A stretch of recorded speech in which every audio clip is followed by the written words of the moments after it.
Okay, this is part 2 on explanation of the rank structures, who does what.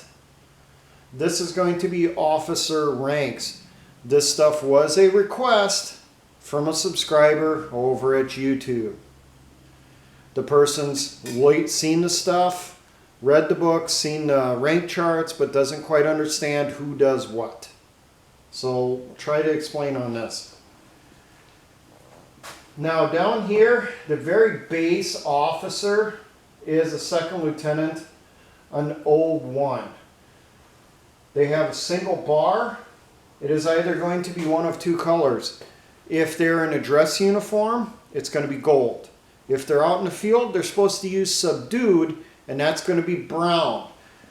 Your second lieutenant is typically a platoon leader. If they're up at battalion level, they're one of the mindless minions running around in the sections that are there getting their headquarters time. Seriously, it's the greatest way to describe them.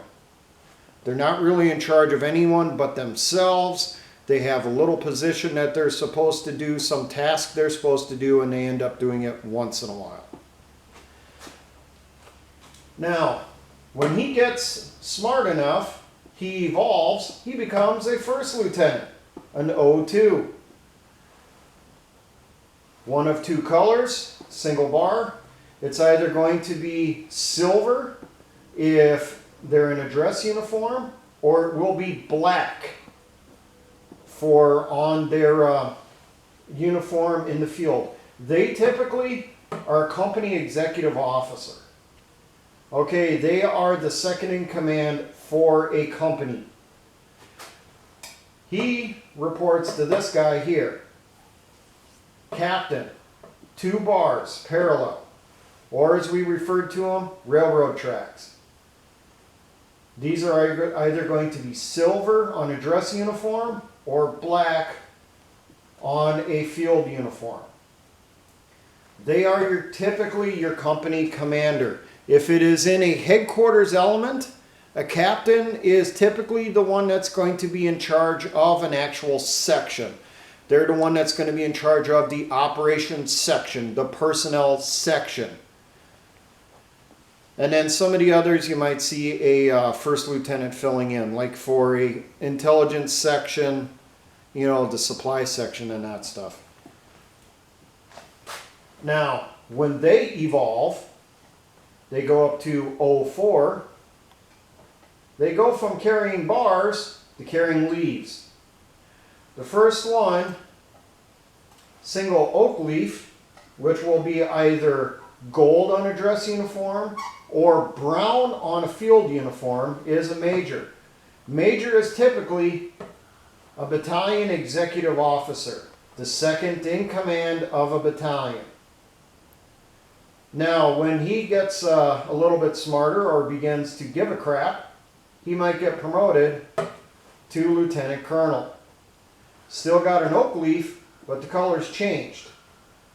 The color will either be silver on a dress uniform or black on a field uniform. Lieutenant colonel typically is going to be a battalion commander. If he is up at brigade level and above, lieutenant colonel is going to be what the captain was in a headquarters section at a battalion level. You'll have a lieutenant colonel in charge of a section up at brigade or a section up at division and higher. When they're up in the staff levels, they're really not in charge of anyone but themselves, typically. Now, once they've done enough time polishing the undersides of desks, maybe they got enough field time, people think, hey, that guy's smart, he can count to 5 without having to use his fingers. He'll evolve to a colonel, which is a 606. Colonel, the rank is an eagle. Once you get this guy, you got someone important. You captured someone really damn important. They got the chicken on their shoulder. It is either going to be silver on a dress uniform or black on a field uniform. This is your brigade commander. He's important. Don't kill him. Take him prisoner. Find out as much as you can. And above that, you start getting into the stars. The only ones that really are used anymore are 1-star, 2-star, 3-star, 4-star. You haven't seen a 5-star since World War II, if I remember correctly, maybe Vietnam, but I know World War II for sure. Once you get into the stars, you capture a 1-star. That is a brigadier general, 2-star major general, 3-star lieutenant general, and 4-star is just general. Generals are extremely important. Definitely want to take them prisoner. Now, in a militia unit, what could you potentially see? Basically, these guys here would be the most common you would see. Second lieutenant as a platoon leader, the company executive officer, a first lieutenant, a company commander, a captain. And if your element gets that big, you actually get up to a battalion level, maybe you'll have that lieutenant colonel with 1 or 2 majors underneath them, one of them being the battalion executive officer, and the other one being, typically in a battalion you'll see 2 majors. One of them is the battalion executive officer, the other one is in charge of the S3 operations section. And then how it would go is if the lieutenant colonel gets taken out, then the battalion XO takes over, he gets taken out, then the battalion S3 officer, that major, takes over the battalion. They get taken out, then it starts filtering through the captains, then it filters through the first lieutenants, and then you're really screwed because you're left with Mr. Butterbar, who really has the experience and knowledge level of a private.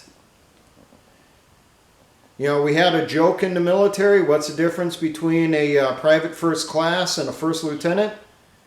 The private first class has been promoted twice. There's a lot of truth to that for that joke to be in existence. Do I think there will be militia generals or should be militia generals? I think there'll be very damn few of them. I don't think you would see any until a conflict would go into the conventional phase. There are stages of guerrilla warfare going from just unrest and protests up to open warfare, to guerrilla stage, up to conventional warfare, where that guerrilla now is taking over the country and replacing the existing military. So there you go. Hopefully that gives you a little bit of an idea on who is in charge of what is their general level that they're going to be at, so that you capture some of these people. Maybe you'll identify them. Maybe those of you that are trying to start out a unit, you're wondering what to do for ranks. Here you go. I know there is some weird stuff in the militia units. I've heard of things like chieftains and group leaders and different terms and that stuff. I really think just go with the standard military ranking system. It's already established, it's already understandable, easy to work with, and you're not trying to figure out, okay, is the section leader higher ranking than the big group leader? You know, keep it simple. Now, for all my engineer brothers and the Patriot and militia movements, always remember essayons.